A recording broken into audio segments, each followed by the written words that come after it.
妻子突然提出离婚，表面原因是一场火灾烧毁了丈夫的电脑销售门店，损失惨重。何必经，店烧毁了，你得想办法东山再起呀。整天在家玩游戏算怎么回事？哎，只怪我自己眼睛瞎，看错了人。这点挫折你都受不了，咱们还是离婚吧。说完之后，妻子范聪慧拎着皮箱，砰的一声关上家门，就住到朋友家去了。呸！何必经对着屋门狠狠地啐了一口：“能同甘不能共苦的贱货，有本事你永远别回来！”然后坐回到电脑屏幕前，继续玩他的网络游戏。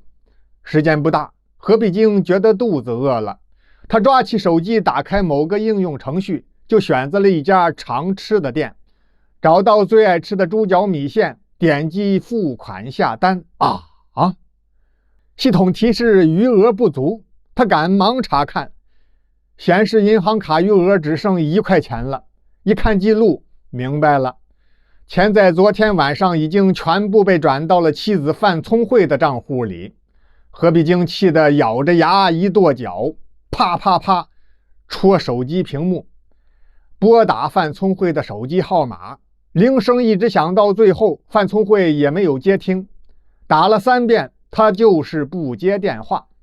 何必经心想，我的信用卡透支额度也已经超限使用，再不能付款消费了，难道我堂堂男子汉今天要饿肚子吗？转念又一想，有主意了，何不向游戏网友开口借点钱呢？先填饱肚子再说。向几个平时最熟悉的网友一提，说想借钱，结果有2个直接就说有事下线了。另外一位比较坦诚，没钱。连急带气，何必经的肚子更饿了，咕咕直叫。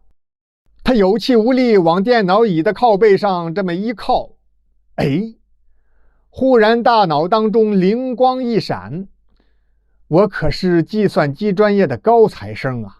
记得之前发现过一个购物平台上有漏洞，我能够随意进入他们的系统后台。现在我何不再去看看？坐在电脑桌前，眼睛盯着屏幕，双手在键盘鼠标上一番操作之后，何必经还真就再次进入了那个购物网站的后台系统。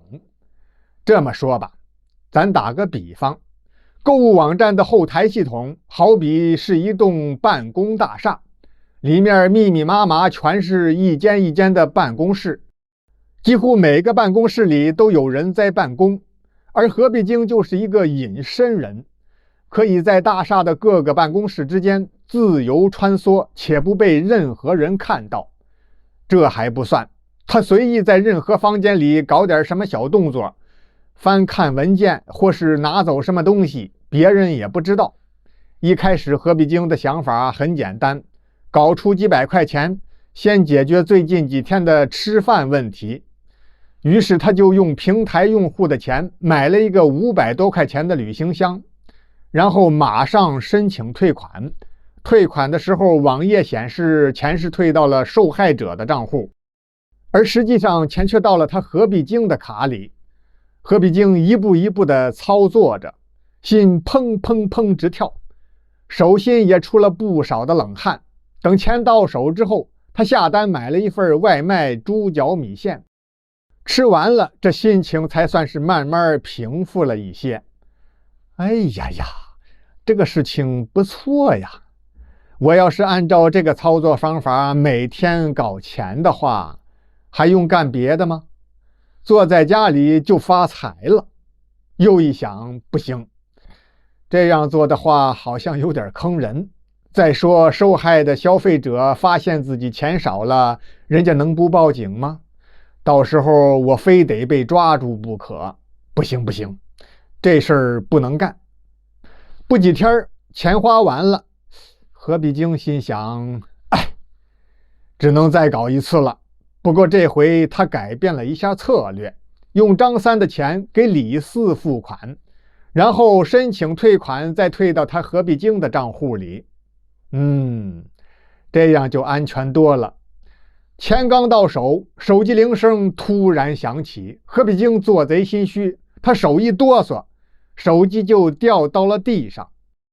还好家里是木地板，手机没坏，不过电话接通了，里面传来一个女人的声音。那个女生在手机里喂喂喂地喊了半天，何必经这才壮着胆子弯腰捡起手机，开了免提。这么一听，对方竟然是他的妻子范聪慧。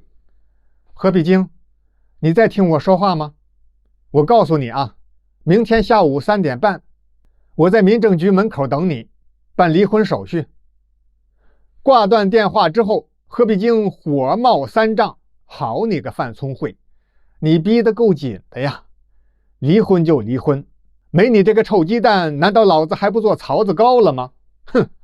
以我的本事，敲敲键盘，点点鼠标就能搞到钱。看来你是无福消受。想到这儿，他下定了决心，管他缺德不缺德呢，良心丧于困境。我先搞钱再说，有了钱，什么样的美女找不到？到时候你范聪慧回来跪着求我，我都不要你了。第二天下午，何必经骑着电动车往民政局赶。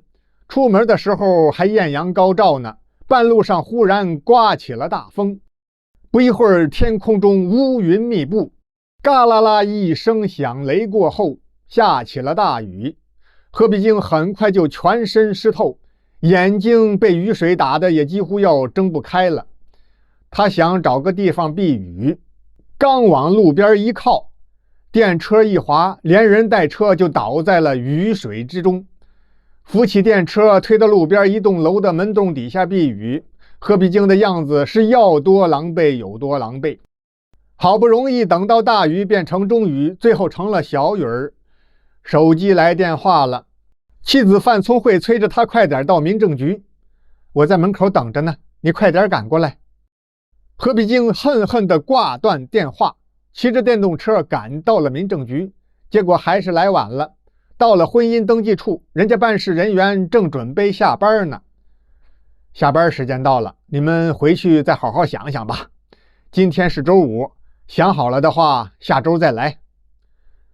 范聪慧埋怨何必经太磨蹭，来晚了。何必经根本不听他说话，转身骑上电动车就走。回到家便打开电脑上网搞钱。这回何必经也不玩游戏了，2天的时间，他几乎没怎么睡觉。1比300，1比500，又1比200。何必经不停地操作着电脑键盘和鼠标，那赃款不停地流入他的银行卡。到周日晚上12点多，何必经实在是困了，这才看了看账户余额。哎呀，短短2天的时间，何必经的卡里收入了将近8万块钱。他心满意足，做着发财美梦睡着了。第二天上午，是范聪慧与何必经约好了办理离婚手续的时间。何必经洗漱完毕，也不想吃早饭，套上外衣，穿好皮鞋，就要出门。叮咚，门铃响了。透过猫眼一看，是物业小刘领着2个陌生人。他们来干什么？我该不该开门呢？何大哥，快开门，我知道你在家呢。安全检查，麻烦你配合一下。听物业小刘这么一说，何必经才慢慢腾腾打开了房门。请问你是何必经吗？我是。跟我们走一趟吧。说这话，2个陌生人当中的一个就给何必经戴上了手铐。原来这2位是便衣警察，何必经被逮捕了。再说妻子范聪慧在民政局门口左等右等，何必经也不来，他就打电话催，结果何必经的手机怎么也打不通，他只好跑到家里去找。一打听，别人说她丈夫何必经是被警察给带走了。范聪慧没了主意，这才打电话联系父母，说了最近发生的门店着火，自己要离婚，以及刚刚何必经被警察带走等等这一切。正在外地旅游的老范夫妻俩听完女儿的诉说，买了机票，匆忙忙赶回家中。聪慧，你为什么要离婚？毕竟他是犯了什么事儿？我嫌他不思进取，门店被烧，他不想着怎么翻身，只知道整天玩游戏，所以才提出离婚。至于何必经为什么会被警察带走，我就不清楚了。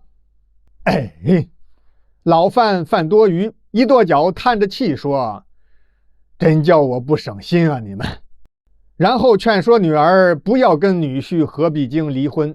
原来呀，当年范家与何家是好邻居。有一次，两家人带着孩子，也就是范聪慧与何必经结伴去旅游。当时何必经和范聪慧都是刚满10岁，在海边沙滩上晒太阳的时候，小聪慧突然自己跳到水里去了，正巧一个浪头打过来，范聪慧没入水中。